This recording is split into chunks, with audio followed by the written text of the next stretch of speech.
Cette France forte, puissance d'équilibre et de paix, indépendante, c'est en effet celle qui est portée par nos forces armées, sur tous les continents et sur notre sol, à travers tous nos territoires. Et c'est celle qui a conduit notre nation à se réengager depuis 10 ans, à doubler le budget de nos armées. Et je me tiens devant vous aujourd'hui, après avoir promulgué hier la loi de programmation militaire que le Parlement a votée il y a quelques semaines et que le Conseil constitutionnel a validée il y a quelques jours. Et au journal officiel de demain paraîtra cette loi de programmation militaire.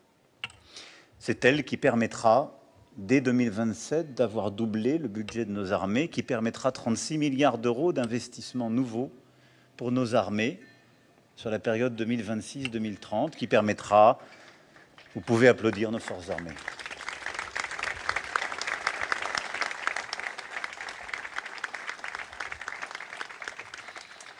qui permettra dans le cyber, en matière de drones, en matière d'innovation, dans toutes les capacités différentes de faire davantage et d'agir, dans les tirs dans la profondeur, comme dans la défense antibalistique, tirant aussi tous les enseignements des changements de la guerre.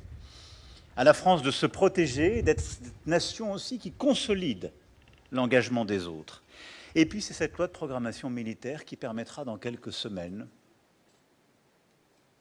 d'organiser le service national et qui donnera un cadre à l'engagement de notre jeunesse. Ne cédez pas à l'esprit du temps. Et ces journées ne doivent pas être des parenthèses où l'on se souviendrait qu'il y a eu une France glorieuse, mais qu'aujourd'hui, tout irait mal.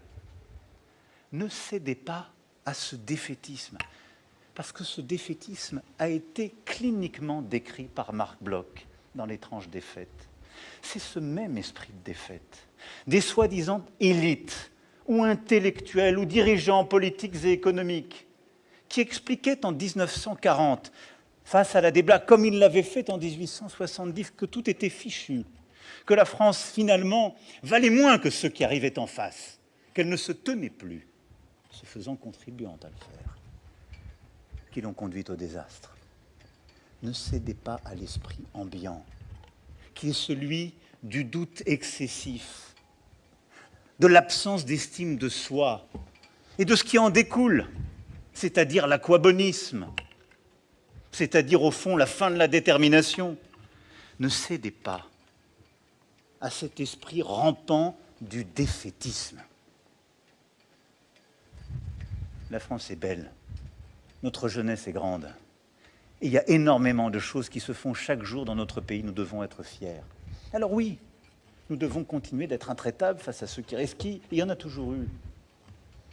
Nous devons être durs et avec la main ferme face à ceux qui veulent détruire ce que nous sommes.